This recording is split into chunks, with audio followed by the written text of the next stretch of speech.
السلام علیکم ناظرین، امید آپ بخیر وافیت ہوں گے۔ فائنینس بل 2024 یا 2024-25 کا جو بجٹ ابھی ریسنٹلی اناؤنس ہوا ہے پرسوں، اس میں جہاں دیگر چینجز آئی ہیں اس میں ایک بہت بڑی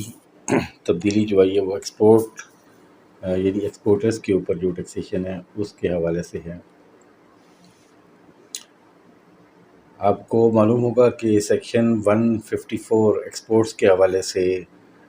ٹیکس کی پروویژنز بتاتی ہے انکم ٹیکس آرڈیننس 2001 میں۔ اس میں جب آپ ایکسپورٹ کرتے ہیں اور آپ کو اس کی پروسیڈز آتی ہیں، چاہے وہ آپ کو کسی بینک میں آ رہی ہیں یا کسی ایکسچینج کمپنی میں جیسے ویسٹرن یونین وغیرہ، تو وہ ایٹ سورس اس پیمنٹ میں سے 1% ٹیکس ود ہیلڈ کر لیتا تھا انڈر سیکشن 154 سب سیکشن 1 اور سب سیکشن 2 کے تحت، اور وہ ٹیکس جو ہے وہ فائنل ڈسچارج آف لائبلٹی ہوتا تھا، یعنی اس میں مزید کوئی ٹیکس دینے کی ضرورت نہیں تھی۔ اور جب آپ اپنی ٹیکس ریٹرن فائل کرتے تھے تو اس میں آپ اپنی ایکسپورٹس لکھتے تھے اور اس پہ ٹیکس لکھتے تھے، اور دیٹس اٹ، آپ کی ریٹرن فائنل ہو جاتی تھی۔ اب جو بجٹ میں اس سیکشن میں چینج آئی ہے سیکشن 154 میں، اس میں سب سے پہلے تو جو اماؤنٹ آف ٹیکس کا ورڈ تھا اس میں ایڈوانس ٹیکس کو بھی شامل کر لیا گیا ہے، اور اب آپ کو جو ٹیکس کلیکٹ ہوگا، یعنی جو آپ کا ٹیکس ود ہیلڈ ہوگا، وہ آپ کی final discharge of tax liability نہیں ہوگا، بلکہ وہ منیمم ٹیکس ہوگا۔ اس کا مطلب یہ ہوا کہ اگر آپ کے اوپر کوئی اور ذمہ داری یا کوئی اور ٹیکس بنتا ہے تو وہ آپ نے in addition to this tax آپ نے پے کرنا ہے۔ انٹرسٹنگلی ایکسپورٹرز جو ہیں وہ دو طریقے سے پاکستان کی خدمت کر رہے ہوتے ہیں۔ ایک تو 1% ٹیکس پے کر رہے ہوتے ہیں، اور دوسرا وہ بڑا قیمتی زر مبادلہ پاکستان بھیجتے ہیں، فورن ایکسچینج پاکستان میں آتا ہے، اور جس کی پاکستان کو بہت زیادہ ضرورت ہے۔ اب ایکسپورٹرز کو نارمل ٹیکس رجیم میں لے کر آنا، فائنل ٹیکس رجیم سے ان کو نکال دینا، اس کے امپیکٹس کیا ہوں گے؟ انٹرسٹنگلی اگر آپ دیکھیں تو فرسٹ شیڈیول میں جو ایکسپورٹس کے اوپر ٹیکس ہے انڈر سیکشن 154 وہ 1% ہے، تو اس کو فی الحال چینج نہیں کیا گیا، 1% ہی رہنے دیا گیا ہے۔ But on the other hand یہ منیمم ٹیکس ہو گیا ہے، تو اس کا امپیکٹ یہ ہوگا کہ اب آپ اپنی tax return simply exports mention کر کے اور اس پہ ٹیکس ود ہیلڈ مینشن کر کے نہیں سبمٹ کر سکتے، بلکہ اب آپ کو profit and loss account, balance sheet اور سارے فائنینشیل اسٹیٹمنٹس آپ کو بنانی پڑیں گی، آپ کو ریکارڈس رکھنے پڑیں گے،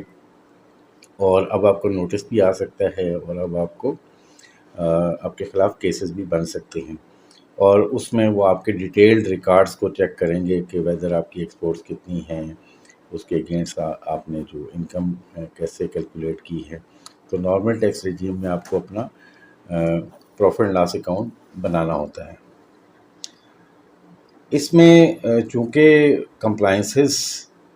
کی سمپلسٹی کو ختم کر دیا گیا ہے اور اس کو مشکل کر دیا گیا ہے، اس کا امپیکٹ جو ہمیں نظر آ رہا ہے وہ یہ ہے کہ ایکسپورٹرز جو پاکستان سے اپنی پروڈکٹس کو سیل کرتے ہیں باہر کے ممالک میں، وہ کہیں ایسا نہ ہو کہ وہ پاکستان میں اپنی انویسٹمنٹ جو ہے وہ وڈرا کر لیں اور پاکستان سے باہر انویسٹمنٹ کر دیں، کیونکہ اب اگر وہ مشکل میں پڑیں گے تو وہ اتنا ہارڈ ورک کر رہے ہیں اور ایکسپورٹ مارکیٹس کو تلاش بھی کرتے ہیں، ایکسپورٹس بھی کرتے ہیں، اور وہاں سے پیسہ پاکستان میں لے کر آتے ہیں۔ تو یہ جو امپیکٹ ہے اس کو ہمیں دیکھنے کی ضرورت ہے before we arrive at something. Finance act آنا ہے ابھی، اور فائنینس ایکٹ میں اوبیسلی اپروو ہوں گی یہ چیزیں، تو میری گزارش ہے گورنمنٹ آف پاکستان سے کہ اس سیکشن کو فائنل ہی رہنے دیا جائے، بیکاز پاکستان کو انویسٹمنٹس کی ضرورت ہے، امپلائمنٹ کی ضرورت ہے۔ یہ ایکسپورٹ اورینٹیڈ یونٹس ہیں، یہ پاکستان کو نہ صرف زر مبادلہ دیتے ہیں ڈالرز کی فارم میں یا فارن کرنسی کی فارم میں، بلکہ یہ بہت زیادہ تعداد میں پاکستانی کو جابس بھی دے رہے ہیں۔ اور اگر یہ کمپنیز بند ہو گئیں یا انہوں نے ڈیسائیڈ کر لیا کہ پاکستان سے باہر ہم نے بزنس کرنا ہے، پاکستان میں نہیں کرنا، تو پاکستان میں جہاں پہلے ان امپلائمنٹ ہے، انفلیشن بہت ہائی ہو چکی ہے، ٹیکسز کے ریٹس بہت تیزی سے بڑھ رہے ہیں۔ میری بجٹ کی جو ویڈیوز ہیں میں آپ دیکھ سکتے ہیں کہ کس حد تک ٹیکسز بڑھا دیے گئے ہیں۔ تو اس میں اگر فائنل ٹیکس میں اس کو رہنے دیا جائے تو میرا خیال ہے کہ بہتر ہوگا، کیونکہ اس کا امپیکٹ میرا نہیں خیال کہ کچھ زیادہ پڑے گا۔ صرف ڈاکومنٹیشن جو ہے وہ گورنمنٹ چاہ رہی ہے کہ ڈاکومنٹ ہو جائے، تو ڈاکومنٹیشن جو ہے وہ ایک منیمم ٹائپ کی اب ڈاکومنٹیشن جو آلریڈی اویلیبل ہوتی ہے کہ ایکسپورٹس کتنی کی ہیں اور اس کا 1% کٹا ہے۔ اگر کسی ایکسپورٹ کا 1% نہیں کٹا تو آپ کو پے کرنا چاہیے۔ تو آئی ہوپ کہ ویڈیو آپ کے لیے انفارمیٹیو ہوگی۔ آپ اس حوالے سے کیا کہتے ہیں اپنے کمنٹس کا اظہار کیجیے گا۔ حاضر ہوتے ہیں نئی ویڈیو کے ساتھ۔ اللہ نگہبان۔